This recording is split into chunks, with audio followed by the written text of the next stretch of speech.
আপনি যদি জীবনে ভালো কিছু করতে চান, আপনার লক্ষ্যে পৌঁছাইতে চান, তাহলে কিছু জিনিস ত্যাগ করতে হবে। এটা বাধ্যতামূলক, ত্যাগ করতেই হবে আপনাকে। কিছু ত্যাগ না করলে আপনি উপরে উঠতে পারবেন না। তো কিছু পাইতে হলে কিছু দিতে হয়, এটা আমরা সবাই জানি। তো আমি যেভাবে বিদেশ আসছি, এই সৌদি আরবে যেভাবে আসছি, এই বিষয়টা নিয়ে আমাদের গ্রামের সবাই জানে। তো আমি এটা দেওয়ার আগে, যাই হোক, আমি এখানে কিছু উল্লেখ করব না, কারণ নাম বলবো না, আমি আমার কথা বলতেছি। তো এটা দেওয়ার আগে আমাকে অনেকেই বাধা দিছিল, তুই এটা দিস না, পরে আর এটা পাবি না। তো আমি তাদের কথায় কান দেই নাই। আমার লক্ষ্য হইছে, আমার স্বপ্ন পূরণ করতে হইব, আমার লক্ষ্যে আমার পৌঁছাইতে হইব।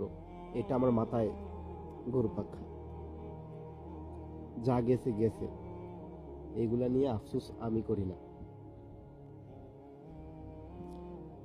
তো এখানে বিশ্বাসঘাতকতা করা হয়েছে। আল্লাহর কসম দিয়া, যে ব্যক্তি আল্লাহর কসম দিয়া মিথ্যা কথা বলে, তাকে কি আমি কিছু করতে পারবো? এটা আমার আল্লাহই করব। এটা আমার আল্লাহই করব, এই বিচার আমার আল্লাহ তাআলাই করব। তো এই যুগে, এখনের যুগে, এই ভার্চুয়াল যুগে বিশ্বাস যে জিনিসটা, এটা নাই। এটা আমি জানি, এটা নাই। তবুও আমি মনে করেন, আমি এমন এক টাইপের এক পোলা, আমি যে আমার সাথে একটু গভীরভাবে কথা বলে আমি তারে আপন মনে করি।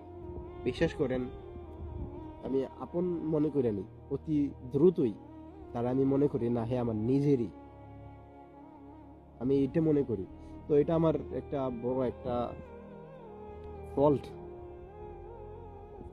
এটা আর করা যাইব না। মানে এখন, মানে উষ্টা খাইয়া, মানে হুশ হইছে আর কি, উষ্টা খাইয়া এই আবেগ আর দেওয়া যাইব না। এখন যা করব ভেবে চিনতে। অনেকেই আমার এই উস্কাইয়া দেয়, তুই এইটা কর, মানুষজন দলা কইরা এইগুলা কর, দেখ কি হয়। দেখেন ভাই, এটা আমি খাতা কলমে লিখিত দিয়া দিছি। এখন যদি আমি হাউ মাউ কইরা চিল্লাচিল্লি করি, এটা একটা বোকামি হইব, ঠিক আছে? এটা বোকামি ছাড়া আর কিছুই হইব না। আমারে আল্লাহ যথেষ্ট জ্ঞান দিছে,